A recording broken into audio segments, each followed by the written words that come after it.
The face of college basketball, as it were, might be changing and very soon. This is what they call in the trade an emergency edition of the College Game Day podcast for Thursday, June 6th. Rece Davis, Pete Thamel, and Jeff Borzello, which implies that we are talking college basketball. And we are, because Dan Hurley has apparently emerged as the front runner to fill the vacancy for the Los Angeles Lakers. Lakers are said to be about to put on a full court press. A story that was reported by our Adrian Wojnarowski has been expounded upon by our buddy Pete Thamel in terms of the decision that is looming for the two-time reigning national champion and head coach of the Huskies. So there are a lot of questions to get to. UConn is the blue blood of the sport. They're kings of the court at the moment. No end in sight, one would think, because Hurley has now that pedigree and the ability to mine the transfer portal, to put together people who will not question how he wants to run his program because the success is evident. But now this would be a different thing. So, Pete, you just wrote a story about the decision. What are the factors right now in terms of Dan Hurley making the decision whether to stay in Stores or to go to Los Angeles, which seems to be a pretty wide range of choices there? Yeah, so I think, the verbiage Woj used was the target, and I think Dan Hurley is the target. I think he has a looming decision to make in the upcoming days. Woj has reported that, this decision is really going to come into focus over the next few days. And I think, Rece, that this is the most, compelling basketball decision we will see this year and, quite frankly, and in many years. As you said, UConn has won 6 national titles since 1999. It is the sport's best program for the last quarter century. The Lakers have not been the best franchise for the last quarter century, but they have certainly been the most interesting, and they are undeniably the most glitzy, even as I sit in the city of Boston and have tickets in the rafters for game 1 of the NBA Finals tonight. I would not say that in any way that the Celtics job has the cachet of the Lakers job. There's just something about the celebrity in Hollywood that gives that job an extra allure. So Danny Hurley has to decide, much like Mike Krzyzewski had to decide 20 years ago this month, do I go to Los Angeles and try to slay the biggest beast in basketball, the most challenging and vexing job in basketball, or do I stay at UConn and have the court named after me and I know some stuff's probably named after Calhoun and Gino, and well-deserved, by the way, but you can be immortal there and you can keep winning there. And I don't know if he would be the first three-peat coach since John Wooden this year. That's certainly not guaranteed the way rosters turn over, but I think they'd be in the thicket of the conversation for it. And we'd be surprised if they weren't a top 4 seed and, scare the pants off whoever they play that second weekend of the tournament. Obviously, he has brought back some key pieces, but really brought in some good pieces too, to put another contending roster together. So I have my popcorn ready and am fascinated by how the next couple days unfold. There are a number of facets to evaluate with this. One is the power of LeBron James. The second is the demeanor of Dan Hurley, though that might be 1 and 1A.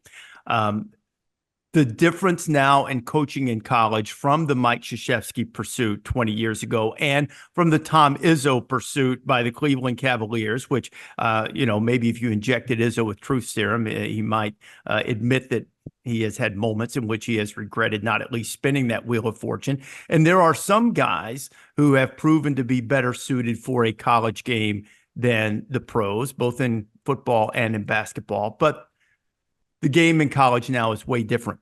And Dan Hurley had to make some adjustments to embrace the types of things needed to be able to compete, dealing with donors for NIL, making sure that you shake the right hands and kiss the right babies and all of those things, particularly at a school that doesn't have the influx of football revenue at its disposal that some of the others do. And UConn will not have that for the foreseeable future.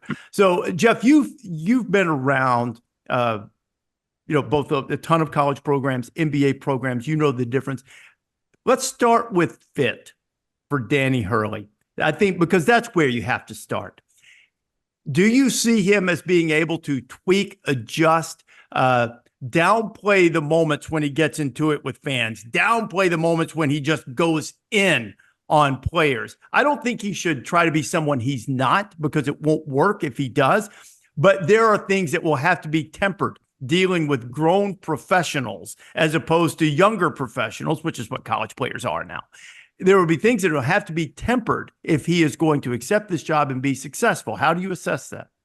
I think it's going to be hard for him to completely kind of change what he's done for 50 something years. His part of his personality, part of that persona is what has made him successful as a college coach. And sitting on his practices at UConn, I mean, it's different. It's kind of anxiety inducing watching it. I mean, the profanities are flying. It's really intense. NBA practices aren't going to be like that. And I kind of question whether he's going to be able to totally dial it back. He's dialed it back during games, and you see him talking to his players during games. There's really rarely yelling. And he's told me that he doesn't want to put added pressure on his players. That's why he doesn't yell at them during games. He yells at referees. But you still don't see a ton of NBA coaches. I mean, yeah, NBA coaches yelling at referees either. So he's going to really have to dial back pretty much that entire kind of aggressive part of his personality to be successful in the NBA. But on the other side, I do think he kind of sees himself as a basketball coach. And in the NBA, that's kind of what you are. You're a basketball coach. In college, you're everything else and a basketball coach. You have to recruit, you have to fundraise, boosters. There's just so many different relationships you need to have in order to be successful at the college level. In the NBA, you're given players, you're told, hey, go coach them to wins. And I think part of him will like that. But from a kind of, I think he's incredibly kind of ambitious. And I think a lot of coaches, after winning 2 in a row, would say, we've won 2 in a row, let's kind of see where the third year takes us. He went into the offseason right away saying, let's do some John Wooden stuff. Let's go win 3 in a row. Let's reload for another title. And I think that he's kind of probably torn between, hey, do I want to make history? Do I want to be, kind of cement myself as one of the greatest coaches in college basketball history? Or do I want to kind of say, I don't need to do all that stuff?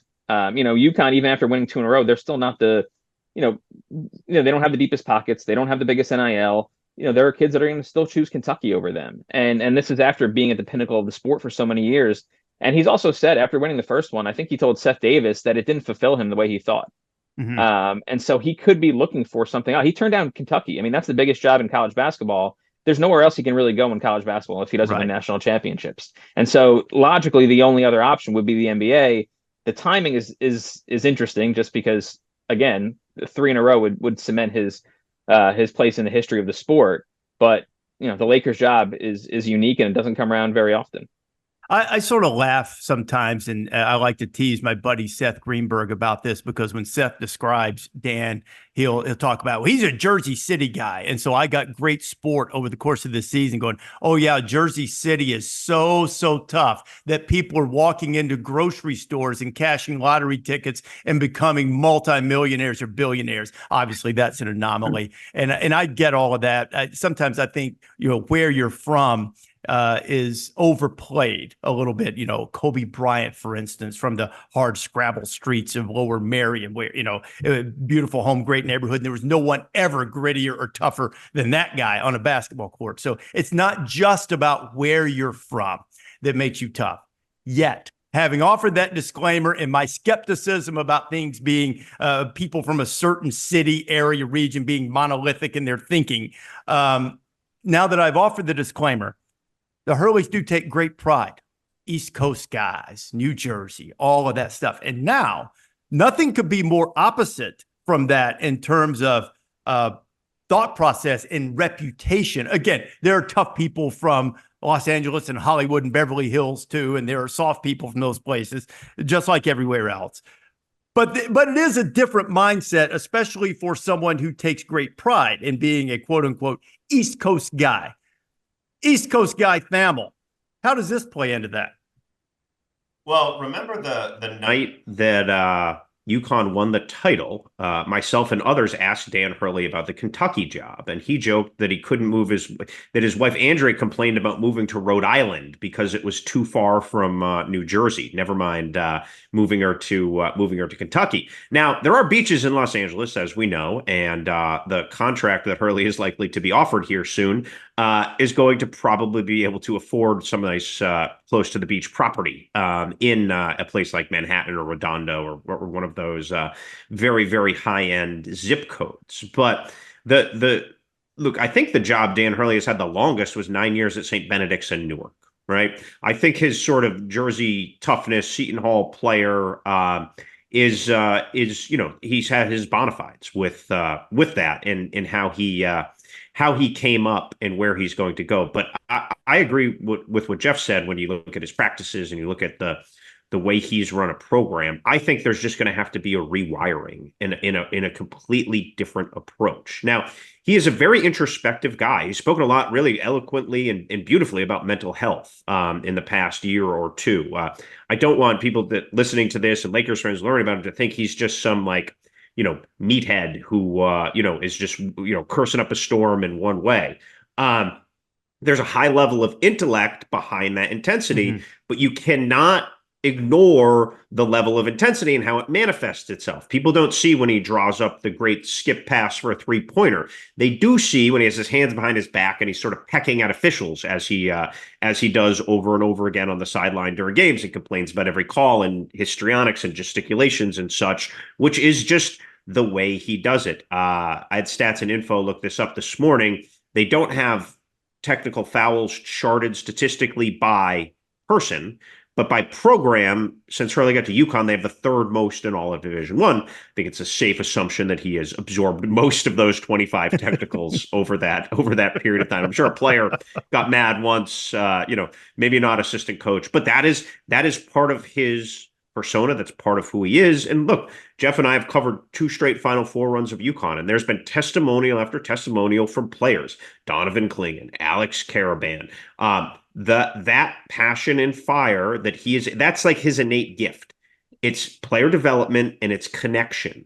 And those are transferable skills. The packaging of those transferable skills is going to have to change. Now, Clingan, especially because I did a big story on him this spring, was very look, he is hard on me and I appreciate that.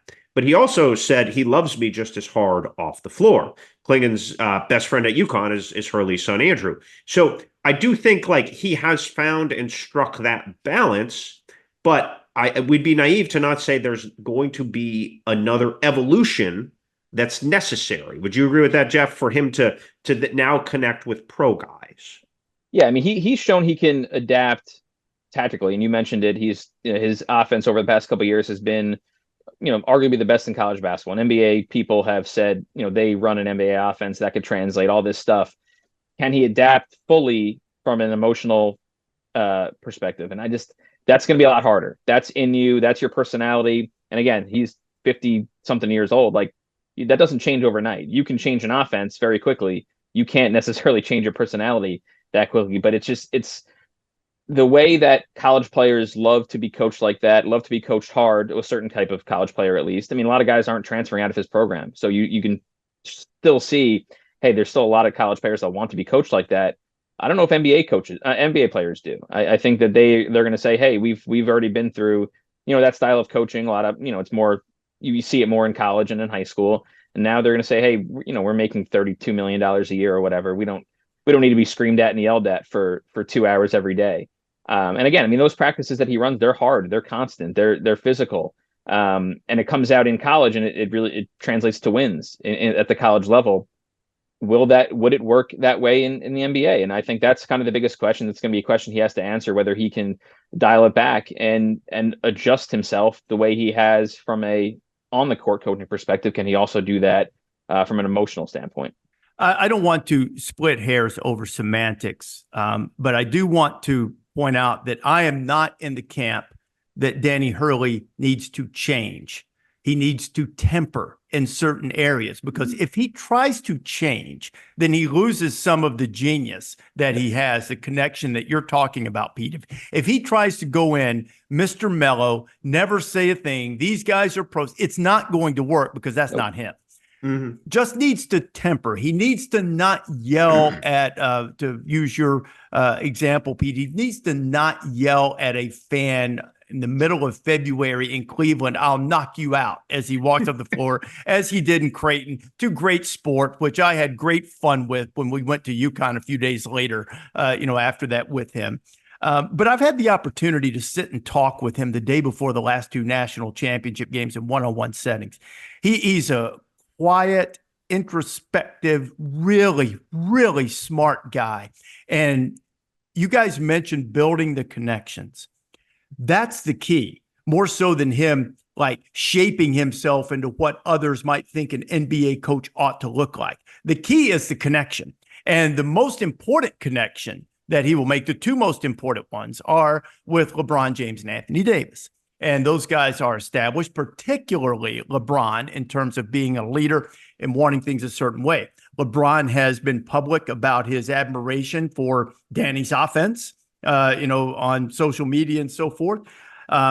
If in fact his son were to wind up being a member of the Lakers as well, I would think that LeBron would like having Bronny have Danny Hurley aid in that development as he comes along. But I don't think he should change. He just has to temper. And, we have this perception. There are a lot of coaches who are fluent, both at the NBA level and in college basketball, in the four-letter vocabulary. And there are some who have been considered for NBA jobs in the past, famously, who are quite fluent in a 12-letter vocabulary. I'll let you figure that one out if you want to. But, so you'll have to watch the 12 letters, I think, and like who they're aimed at and what they're for. But, Hurley's got a lot of new age stuff to him. The meditation, the sensory deprivation chambers, the counseling that he's talked openly about from his difficult times when he was a college player. He joked a couple of years ago that prior to winning the first national championship, that because his dad, Hall of Fame national champion coach at the high school level, Bobby Hurley, obviously two-time national champion as a player, that he had to sit at the kiddie table, right? And until he had won a championship. I asked him this year before, if you win again and you go back to back as a head coach, are you now seated at the head of the table? And Jeff, I think this speaks a little bit toward that competitive drive, that achievement-oriented mindset that he has. Is now he has a chance, if he chooses to do this, to go in and do something. Not that he loves his brother and his father's entire family. I'm not trying to say there's any animosity there. But I do think he'd also like to achieve something that they weren't able to do that's completely different. And this could be an opportunity for that. It might be a driving force for him. Yeah, I mean, it's when he turned down the Kentucky job a couple of months ago, I think that was sort of a sign. And maybe he said, if I'm turning down the biggest job in the sport, there's really nothing else for me to do in college. And I think there really isn't. I mean, there's no other job he's going to take. And I think that everyone assumed, because he's such a perfect fit at UConn, he was just going to coach there until he retired. And I think that the NBA, when it comes around, it's always been an option. I mean, I think when you have kind of the tactical acumen that he's shown over the past couple of years, NBA teams are going to take notice. And I do think that he kind of views it as, especially the Lakers job, as sort of I'm at the pinnacle of college basketball. Can I be at the pinnacle of the NBA also? And I think that, like I said before, that ambition that he has, I don't think it lends itself to, hey, I'm just going to coach out, coach out the next 12 years in stores and call it a day. I think he would want to test himself.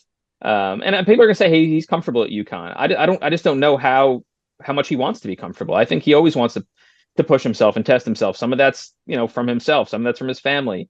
But it does seem like this would be kind of the chance that he has to really, really test himself at the highest level and take, one of the biggest franchises in American sports, try to, I guess, not rescue them, but take them to the next level and coach, one of the two greatest players ever to play basketball. Hey, Pete, I know that you're locked in the college space. What's your take on the LeBron angle on this? So it's really interesting because if again, I don't know the Lakers roster or the dynamics like 1 to 15 or 17 or how many they have now. But the most fascinating part of this is who would probably take umbrage to some of that intensity when it boils over. You would assume the star players, either LeBron or Anthony Davis. But the dichotomy here that I think is fascinating is what's best for Bronny might be a little bit uncomfortable for LeBron, right? Like, who is going to develop a 19-year-old who has a lot of raw talent and is probably right now a fringe NBA player into an everyday NBA player? Well, I think Danny Hurley can do that. We have seen guys make leaps in development at UConn the past few years and go on and, quite frankly, play well in the NBA and get drafted high. So, but with some of that, and that's bona fide. There's no ambiguity there. Dan Hurley is an elite developer of players. With some of that, there's going to be some, practices where Dan's running hot, and I'll be curious. And I think he is empathetic enough and thoughtful enough where he's going to need LeBron as a sounding board. If LeBron says, hey, take it down 2 notches today, I don't think he's going to take it up 2 notches, right? Right, yeah. And look, there are just nights in the NBA where it doesn't go your way. And, he's won his last 12 NCAA tournament games, and he last lost in mid-February in Creighton. Yeah. And by double digits, too, in the tournament, by the way. All of it. Yes. Yeah. No, they smoked everybody. Tactically, he is there. And I give Luke Murray, his top assistant, a lot of credit. He was the one behind the scenes, bringing in a lot of the schemes. They stole some from FIBA places. There's a famous JJ Redick clip that went viral that LeBron commented on, saying, hey, this stuff. So give him credit. I mean, we saw him evolve while at UConn, right? We saw him become a better, more evolved, different coach. And there is certainly room here for another evolution. And I think it's possible. I think it's fascinating. I also just think we'd not be naive to say there won't be a bump or two, right? Any transition, there's going to be a bump or two. The guys who did it well, Billy Donovan had some bumps. Brad Stevens had some bumps. Quinn Snyder had some bumps. To me, the part of the Lakers here that's interesting is they're not signing Dan Hurley to win a championship the next couple of years. That'd be nice. They're signing him to be a long-term coach to build a program. And Woj has made this point a few times today, and this is above my NBA acumen, but I think it's worth me parroting, is that this isn't like we'll trade all our first. The NBA has changed where it's not we're going to trade all our first round picks for a third star. We're going to mortgage the future. The NBA, if you look at the Timberwolves and you look at the Nuggets and you look at some of these teams now that have emerged in the West, where the line of delineation between 1 and 10 in the West is very, very thin. Right. These are the teams that have found like Austin Reeves on the Lakers, like guys like that. You need to have the identification and development parts of your franchise at high levels in order to compete in the modern NBA. You just can't sit back like the old Yankees model, buy stars and hope it works out. So the hire of Dan Hurley to me is an admission that a transition is coming. And this is the guy we want to see us through the next generation of Lakers. Now, Anthony Davis is very likely a centerpiece of that transition, and that's a good building block to build around. But there may be a bridge here, and he is the guy they want to see through the bridge with. I think, the one thing about Hurley is that he has developed intense loyalty from his players. That's important. That'll be the key. Now, we don't know for sure that he'll do this. It seems as if he's going to, as we record this right now. Perhaps you're listening and he's already had a news conference if you're behind the times and downloading the podcast. But Jeff, let's say that he does. Let's say that he becomes the coach of the Lakers. Now UConn is in a difficult spot. And assuming that they don't go to a former UConn coach who has won a national championship, Kevin Ollie, maybe too soon to make that joke, but assuming that they don't, he did sue him, so I don't think there's I know that was the whole point of the joke, Pete. Thanks for keeping up. I know. Sorry, but I'm kidding. No, I'm just. If anyone's the not funny guy on the podcast, it's always me. I'm totally kidding. Where do they go? I mean, you mentioned Luke Murray. Luke Murray is viewed as a bit of a savant. He doesn't have any head coaching experience. He is viewed in many quarters as a rising star in the coaching industry. Would they do that? Where else would they go in your judgment if they in fact are looking for a head coach? I think the likelihood would be that they would go for some continuity and promote from within. Now, whether that's Luke Murray, I think perhaps the more likely option would be Kamani Young. He's been the associate head coach. He's been under Dan since Dan got to UConn in 2018. And Hurley has mentioned both Luke Murray and Kamani Young endlessly in press conferences and how they're rising stars and rising head coaches. And he's complimented both for their game planning, their recruiting. And so I think he has kind of planted the seeds for one of them to eventually take over. I don't think anyone thought it would be in 2024, but I think that UConn would lean toward the continuity angle and promote from within. I mean, they are right now, they're a preseason probably top 3 team in the country. They lost a ton. They had 5 guys invited to the combine. 4 guys are probably going to be playing in the NBA next season. But they brought Alex Caravan back. He withdrew his name from the NBA draft at the deadline. They bring in a top 10 recruit in Liam McNeely. They hit the portal for a couple of guys. So they reloaded enough where they could compete for another national championship. And so the wrinkle in all that is if Danny leaves, then they have 30 days to enter the portal, the entire roster. And so that's going to be hard for their head coaching search. And if they promote right away and try to, keep that roster together, that might be their best chance or their best hope to have a successful season next year. Because if they go through an entire search and they go after a Bruce Pearl or somebody like that, he might not have a roster to come to take over when he does. And at that point, there's not a lot of guys left in the portal either. And so it's going to be kind of a tightrope for them to walk, for UConn to walk, if they don't promote from within. But I think at this point in the calendar, there's just not a ton of guys that are attainable from a buyout perspective, guys that would leave, guys that would fit UConn. I mean, Scott Drew said no to Kentucky, he said no to Louisville. I think he'd probably say no to UConn also, but I also don't think a guy like him would fit UConn. Shaka Smart, I don't think he's going within the Big East to go from Marquette to UConn. There's a kind of not a big number of guys that would fit UConn and that would leave for it. I think, you go after a Bruce Pearl, maybe a Brad Underwood, but I just think the more likely route for them would be to promote from within. And I think they would end up promoting Kamani Young. So you mentioned buyouts, Jeff. Steve Peichel is a UConn grad. He's had a lot of success at Rutgers. He has a top recruiting class. I don't know if it's the definitive one, with Ace Bailey and Dylan Harper going to Piscataway. That's Rutgers. He has Rutgers transformed, and now I think on the cusp of a transformative moment. His buyout, I believe, is $13 million, which is would probably be the biggest buyout I ever paid in college basketball, right, Jeff? I don't think I'd have to imagine so. Yeah. Yeah. I just, again, we're doing this in real time here, but I would be stunned if anyone paid more than that. Do you think that there would be some reality to that? Him coming home and he's the guy for the next, 10 years?